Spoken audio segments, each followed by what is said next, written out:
I'd like to tell you about the strangest secret in the world.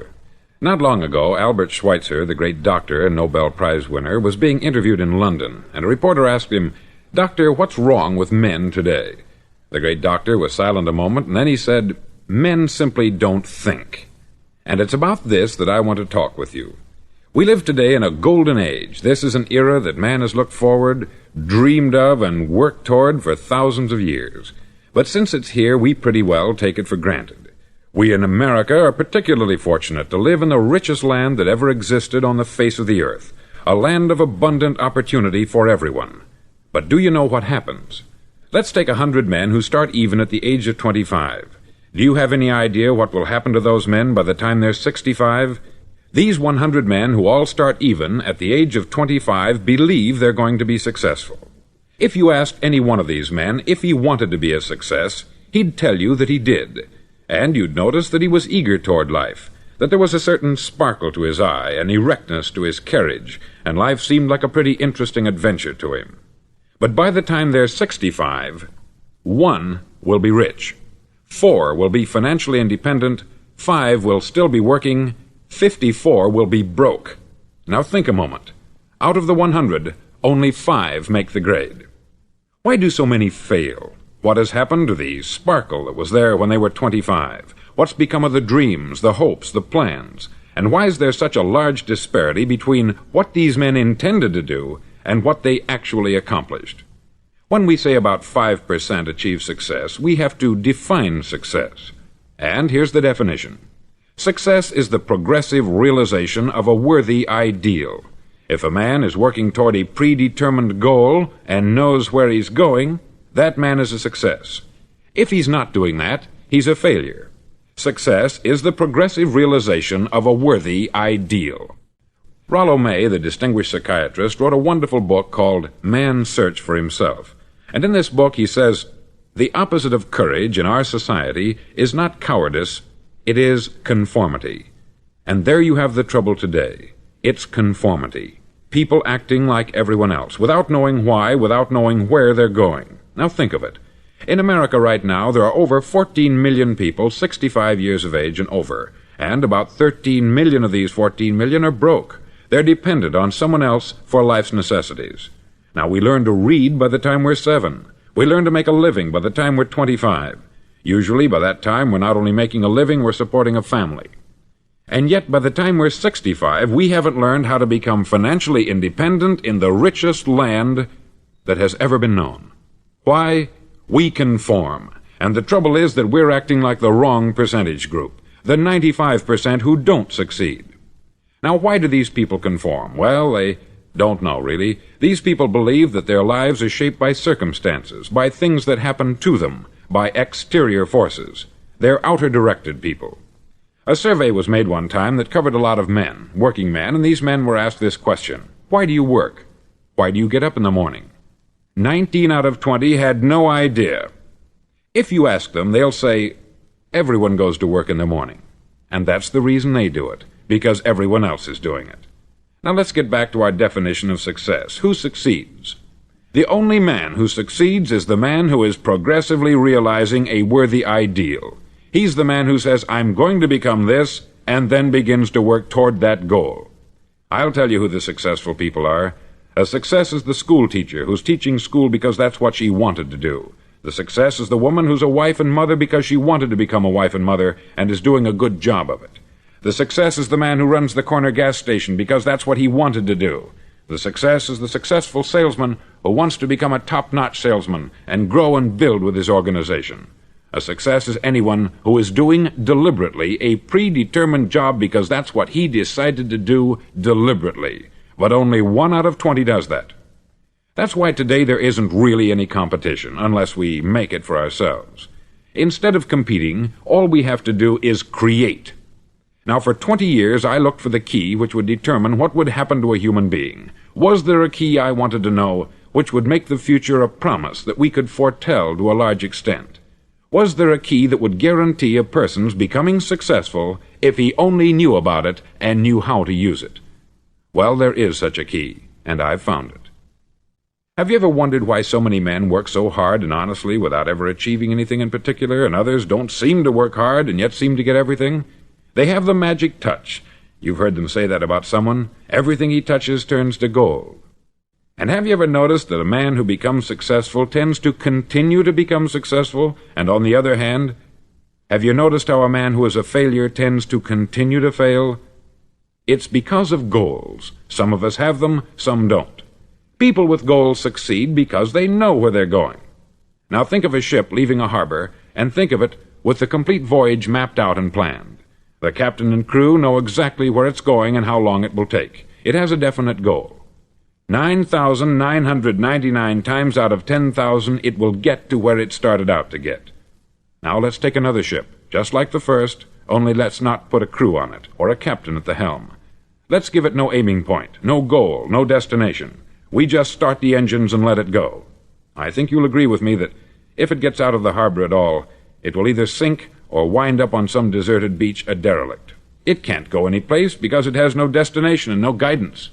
It's the same with a human being. Take the salesman, for example. There is no other person in the world today with the future of a good salesman. Selling is the world's highest paid profession, if we're good at it and if we know where we're going. Every company needs top-notch salesmen, and they reward those men. The sky is the limit for them. But how many can you find? Someone once said, the human race is fixed, not to prevent the strong from winning, but to prevent the weak from losing. The American economy today can be likened to a convoy in time of war. The entire economy is slowed down to protect its weakest link, just as the convoy had to go at the speed that would permit its slowest vessel to remain in formation. That's why it's so easy to make a living today. It takes no particular brains or talent to make a living and support a family today. So we have a plateau of so-called security, if that's what a person's looking for. But we do have to decide how high above this plateau we want to aim for. Now let's get back to the strangest secret in the world, the story that I wanted to tell you today. Why do men with goals succeed in life, and men without them fail? Well, let me tell you something which, if you really understand it, will alter your life immediately. If you understand completely what I'm going to tell you from this moment on, your life will never be the same again. You'll suddenly find that good luck just seems to be attracted to you. The things you want just seem to fall in line. And from now on, you won't have the problems, the worries, the gnawing lump of anxiety that perhaps you've experienced before. Doubt, fear, well, they'll be things of the past. Here's the key to success, and the key to failure. We become what we think about. Now let me say that again. We become what we think about. Throughout all history, the great wise men and teachers, philosophers and prophets have disagreed with one another on many different things. It is only on this one point that they are in complete and unanimous agreement. Listen to what Marcus Aurelius, the great Roman emperor, said. He said, "A man's life is what his thoughts make of it." Disraeli said this, "Everything comes if a man will only wait. I have brought myself by long meditation to the conviction that a human being with a settled purpose must accomplish it, and that nothing can resist a will that will stake even existence for its fulfillment." Ralph Waldo Emerson said this, "A man is what he thinks about all day long." William James said, "The greatest discovery of my generation is that human beings can alter their lives by altering their attitudes of mind." And he also said, "We need only in cold blood act as if the thing in question were real, and it will become infallibly real by growing into such a connection with our life that it will become real. It will become so knit with habit and emotion that our interest in it will be those which characterize belief." He also said this, "If you only care enough for a result, you will almost certainly attain it. If you wish to be rich, you will be rich. If you wish to be learned, you will be learned. If you wish to be good, you will be good. Only you must then really wish these things, and wish them exclusively, and not wish at the same time 100 other incompatible things just as strongly." In the Bible you read, in Mark 9:23, "If thou canst believe, all things are possible to him that believeth." Dr. Norman Vincent Peale said this, "This is one of the greatest laws in the universe. Fervently do I wish I had discovered it as a very young man. It dawned upon me much later in life, and I've found it to be one of the greatest, if not my greatest discovery, outside of my relationship to God. And the great law, briefly and simply stated, is that if you think in negative terms, you'll get negative results. If you think in positive terms, you will achieve positive results. That is the simple fact which is at the basis of an astonishing law of prosperity and success. In 3 words, believe and succeed. William Shakespeare put it this way: "Our doubts are traitors, and make us lose the good we oft might win, by fearing to attempt." George Bernard Shaw said, "People are always blaming their circumstances for what they are. I don't believe in circumstances. The people who get on in this world are the people who get up and look for the circumstances they want, and if they can't find them, make them." Well, it's pretty apparent, isn't it? And every person who discovered this for a while believed that he was the first one to work it out. We become what we think about. Now, it stands to reason that a person who's thinking about a concrete and worthwhile goal is going to reach it, because that's what he's thinking about. And we become what we think about. Conversely, the man who has no goal, who doesn't know where he's going, and whose thoughts must therefore be thoughts of confusion and anxiety and fear and worry, becomes what he thinks about. His life becomes one of frustration, fear, anxiety, and worry. And if he thinks about nothing, he becomes nothing. Now, how does it work? Why do we become what we think about? Well, I'll tell you how it works as far as we know. Now, to do this, I want to tell you about a situation that parallels the human mind. Suppose a farmer has some land, and it's good, fertile land. Now, the land gives the farmer a choice. He may plant in that land whatever he chooses. The land doesn't care. It's up to the farmer to make the decision. Now, remember, we're comparing the human mind with the land, because the mind, like the land, doesn't care what you plant in it. It will return what you plant, but it doesn't care what you plant. Now, let's say that the farmer has 2 seeds in his hand. One is a seed of corn, the other is nightshade, a deadly poison. He digs 2 little holes in the earth, and he plants both seeds, one corn, the other nightshade. He covers up the holes, waters, and takes care of the land, and what will happen? Invariably, the land will return what is planted. As it's written in the Bible, "As ye sow, so shall ye reap." Remember, the land doesn't care. It will return poison in just as wonderful abundance as it will corn.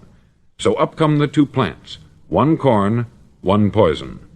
Now, the human mind is far more fertile, far more incredible and mysterious than the land, but it works the same way. It doesn't care what we plant. Success, failure. A concrete, worthwhile goal, or confusion, misunderstanding, fear, anxiety, and so on. But what we plant, it will return to us.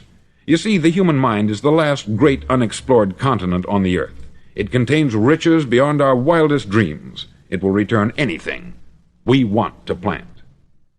Now, you might say, well, if that's true, why don't people use their minds more? Well, I think they've figured out an answer to that, too. Our mind comes as standard equipment at birth. It's free, and things that are given to us for nothing we place little value on. Things that we pay money for, we value. The paradox is that exactly the reverse is true. Everything that's really worthwhile in life came to us free. Our mind, our soul, our body, our hopes, our dreams, our ambitions, our intelligence, our love of family and children and friends. All these priceless possessions are free, but the things that cost us money are actually very cheap and can be replaced at any time. A good man can be completely wiped out and make another fortune. He can do that several times. Even if our home burns down, we can rebuild it, but the things we got for nothing, we can never replace. The human mind isn't used merely because we take it for granted. Familiarity breeds contempt. It can do any kind of job we assign to it, but generally speaking, we use it for little jobs instead of big important ones. Universities have proved that most of us are operating on about 10% of our abilities. Decide now, what is it you want? Plant your goal in your mind. It's the most important decision you'll ever make in your entire life. Do you want to be an outstanding salesman, a better worker at your particular job? Do you want to go places in your company, in your community? All you've got to do is plant that seed in your mind. Care for it. Work steadily toward your goal, and it will become a reality. It not only will, there's no way that it cannot. You see, that is a law, like the laws of Sir Isaac Newton, the laws of gravity. If you get on top of a building and jump off, you'll always go down. You'll never go up. And it's the same with all the other laws of nature. They always work, they're inflexible. Think about your goal in a relaxed, positive way. Picture yourself in your mind's eye as having already achieved this goal. See yourself doing the things you will be doing when you've reached your goal. Ours has been called the phenobarbital age, the age of ulcers and nervous breakdowns. At a time when medical research has raised us to a new plateau of good health and longevity, far too many of us worry ourselves into an early grave trying to cope with things in our own little personal ways, without learning a few great laws that will take care of everything for us. These things we bring on ourselves through our habitual way of thinking. Every one of us is the sum total of his own thoughts.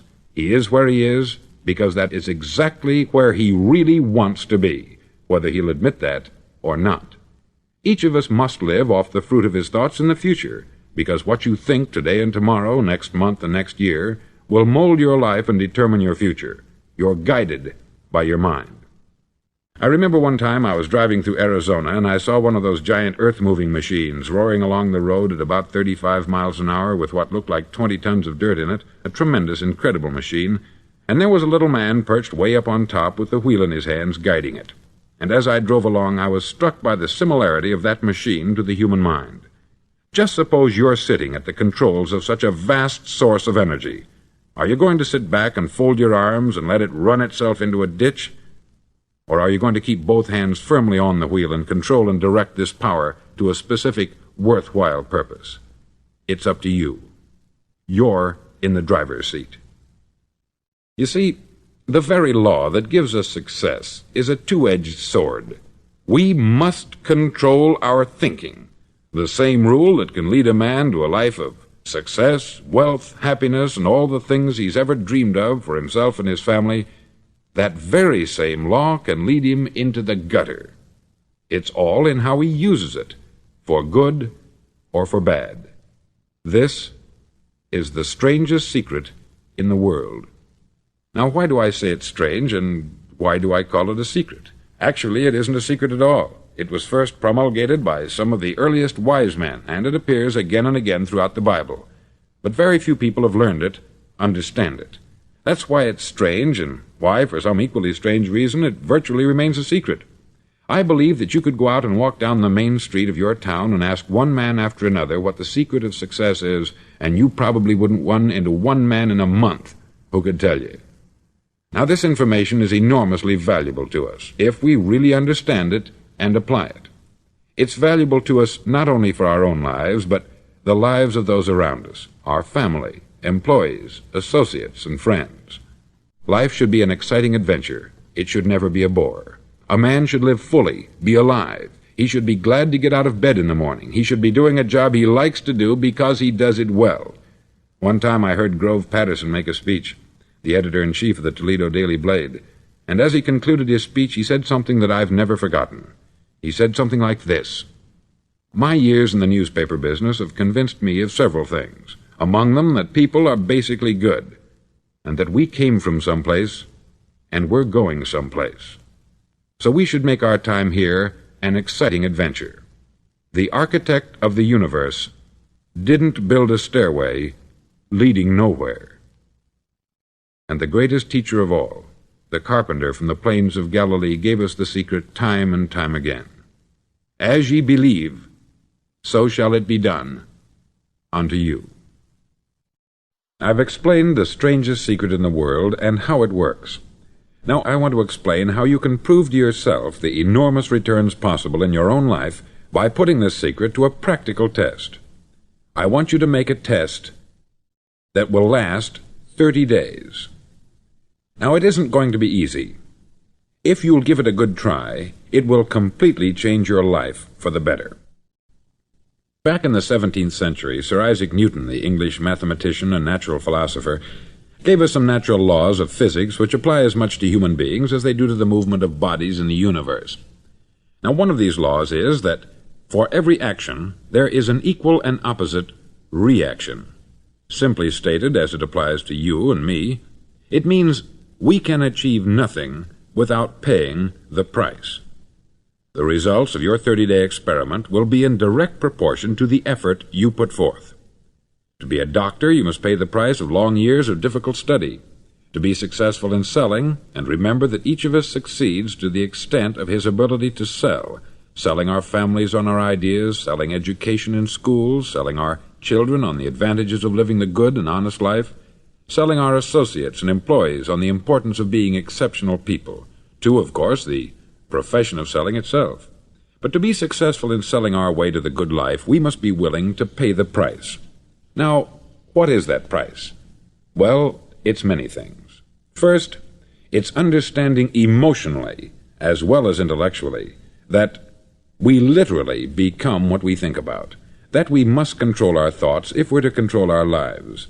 It's understanding fully that, as ye sow, so shall ye reap. Secondly, it's cutting away all the fetters from the mind and permitting it to soar as it was divinely designed to do. It's the realization that your limitations are self-imposed, and that the opportunities for you today are enormous beyond belief. It's rising above narrow-minded pettiness and prejudice. Thirdly, to use all your courage to force yourself to think positively on your own problem, to set a definite and clearly defined goal for yourself, to let your marvelous mind think about your goal from all possible angles, to let your imagination speculate freely upon many different possible solutions, to refuse to believe there are any circumstances sufficiently strong to defeat you in the accomplishment of your purpose, to act promptly and decisively when your course is clear, and to keep constantly aware of the fact that you are, at this moment, standing in the middle of your own acre of diamonds, as Russell Conwell used to point out. Fourth, save at least 10% of what you earn. It's also remembering that no matter what your present job, it has enormous possibilities if you're willing to pay the price. Now let's just go over the important points in the price each of us must pay to achieve the wonderful life that can be ours. It is, of course, worth any price. 1. You will become what you think about. 2. Remember the word imagination. Let your mind soar. 3. Courage. Concentrate on your goal every day. 4. Save 10% of what you earn. And action. Ideas are worthless unless we act on them. Now I'll try to outline the 30-day test I want you to make. Now keep in mind that you have nothing to lose by making this test, and everything you could possibly want to gain. There are 2 things that may be said of everyone. Each of us wants something, and each of us is afraid of something. I want you to write on a card what it is you want more than anything else. It may be more money. Perhaps you'd like to double your income or make a specific amount of money. It may be a beautiful home. It may be success at your job. It may be a particular position in life. It could be a more harmonious family. Each of us wants something. Write down on your card specifically what it is that you want. Make sure it's a single goal and clearly defined.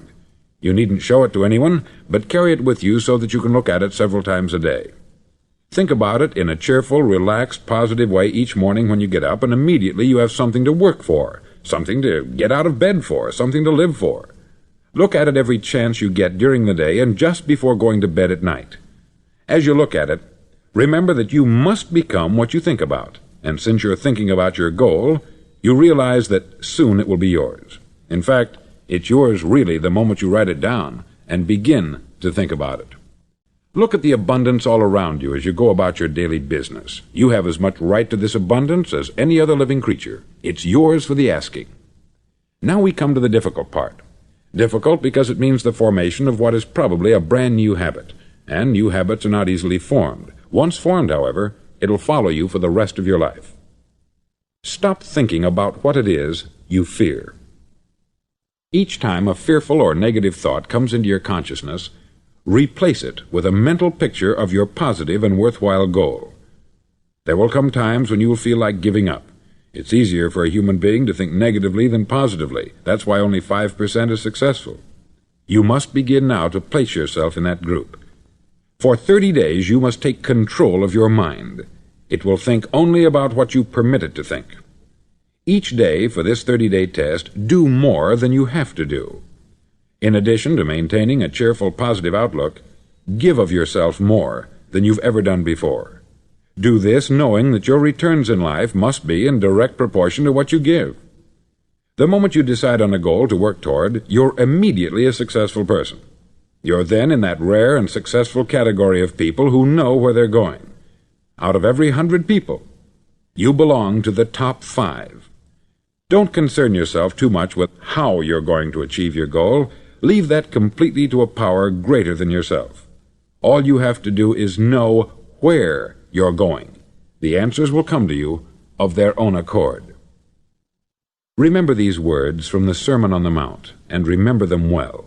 Keep them constantly before you this month of your test. Ask, and it shall be given you. Seek, and ye shall find. Knock, and it shall be opened unto you. For every one that asketh receiveth, and he that seeketh findeth, and to him that knocketh it shall be opened. It's as marvelous and as simple as that. In fact, it's so simple that in our seemingly complicated world it's difficult for an adult to understand that all he needs is a purpose and faith. For 30 days, do your best. If you're a salesman, go at it as you've never done before, not in hectic fashion, but with the calm, cheerful assurance that time well spent will give you the abundance in return you deserve and want. No matter what your job, do it as you've never done it before for 30 days. And if you've kept your goal before you every day, you'll wonder and marvel at this new life you've found. Dorothea Brand, outstanding editor and writer, discovered it for herself and tells about it in her fine book, Wake Up and Live. Her entire philosophy is reduced to the words, act as though it were impossible to fail. She made her own test with sincerity and faith, and her entire life was changed to one of overwhelming success. Now you make your test for 30 full days. Don't start your test until you've made up your mind to stick with it. You see, by being persistent, you're demonstrating faith. Persistence is simply another word for faith. If you didn't have faith, you would never persist. If you should fail during your first 30 days, by that I mean suddenly find yourself overwhelmed by negative thoughts, you've got to start over again from that point and go 30 more days. Gradually your new habit will form until you find yourself one of that wonderful minority to whom virtually nothing is impossible. Don't forget the card. It's vitally important as you begin this new way of living. On one side of the card, write your goal, whatever it may be. On the other side, write the words we've quoted from the Sermon on the Mount. Ask, and it shall be given you. Seek, and ye shall find. Knock, and it shall be opened unto you. Nothing great was ever accomplished without inspiration. See that during these crucial first 30 days, your own inspiration is kept at a peak. Above all, don't worry. Worry brings fear, and fear is crippling. The only thing that can cause you to worry during your test is trying to do it all yourself. Know that all you have to do is hold your goal before you. Everything else will take care of itself. Remember also to keep calm and cheerful. Don't let petty things annoy you and get you off course. Now, since making this test is difficult, some may say, well, why should I bother? Well, look at the alternative. No one wants to be a failure. No one really wants to be a mediocre individual. No one wants a life constantly filled with worry, fear, and frustration. Therefore, remember that you must reap that which you sow. If you sow negative thoughts, your life will be filled with negative things. If you sow positive thoughts, your life will be cheerful, successful, and positive. Now, gradually, you will have a tendency to forget what you've heard on this record. Play it often. Keep reminding yourself of what you must do to form this new habit. Gather your whole family about and listen to what's been said here at regular intervals. You know, most men will tell you that they want to make money without understanding the law. The only people who make money work in the mint. The rest of us must earn money. This is what causes those who keep looking for something for nothing or a free ride to fail in life. The only way to earn money is by providing people with services or products which are needed and useful. We exchange our product or service for the other man's money. Therefore, the law is that our financial return will be in direct proportion to our service. Success is not the result of making money. Making money is the result of success, and success is in direct proportion to our service. Most people have this law backwards. They believe that you're successful if you earn a lot of money. The truth is that you can only earn money after you're successful. It's like the story of the man who sat in front of the stove and said to it, "Give me heat, and then I'll add the wood." How many men and women do you know, or do you suppose there are today, who take the same attitude toward life? There are millions. We've got to put the fuel in before we can expect heat. Likewise, we've got to be of service first before we can expect money. Don't concern yourself with the money. Be of service. Build, work, dream, create. Do this, and you'll find there's no limit to the prosperity and abundance that will come to you. Prosperity is founded upon a law of mutual exchange. Any person who contributes to prosperity must prosper in turn himself. Sometimes the return will not come from those you serve, but it must come to you from someplace, for that is the law. For every action there is an equal and opposite reaction. As you go daily through your 30-day test period, remember that your success will always be measured by the quality and quantity of service you render, and money is a yardstick for measuring this service. No man can get rich himself unless he enriches others. There are no exceptions to a law. You can drive down any street in America and from your car estimate the service that's being rendered by the people living on that street. Had you ever thought of this yardstick before? It's interesting. Some, like ministers and priests and other devoted people, measure their returns in the realm of the spiritual, but again, their returns are equal to their service. Once this law is fully understood, any thinking person can tell his own fortune. If he wants more, he must be of more service to those from whom he receives his return. If he wants less, he has only to reduce this service. This is the price you must pay for what you want. If you believe you can enrich yourself by deluding others, you can only end by deluding yourself. It may take some time, but just as surely as you breathe, you'll get back what you put out. Don't ever make the mistake of thinking you can avert this. It's impossible. The prisons and the streets where the lonely walk are filled with people who tried to make new laws just for themselves. We may avoid the laws of man, but there are greater laws that cannot be broken. An outstanding medical doctor recently pointed out 6 steps that will help you realize success. 1. Set yourself a definite goal. 2. Quit running yourself down. 3.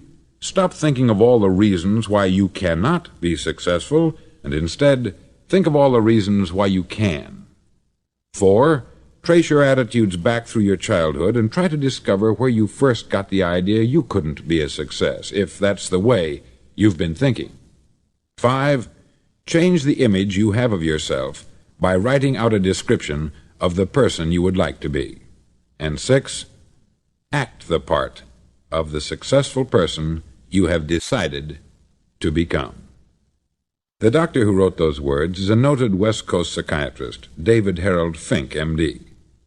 Do what all experts since the dawn of recorded history have told you you must do. Pay the price by becoming the person you want to become. It's not nearly as difficult as living unsuccessfully. Make your 30-day test. Then repeat it. Then repeat it again. Each time it will become more a part of you until you'll wonder how you could ever have lived any other way. Live this new way, and the floodgates of abundance will open and pour over you more riches than you may have dreamed existed. Money? Yes, lots of it. But what's more important, you'll have peace. You'll be in that wonderful minority who lead calm, cheerful, successful lives. Start today. You have nothing to lose, but you have a life to win.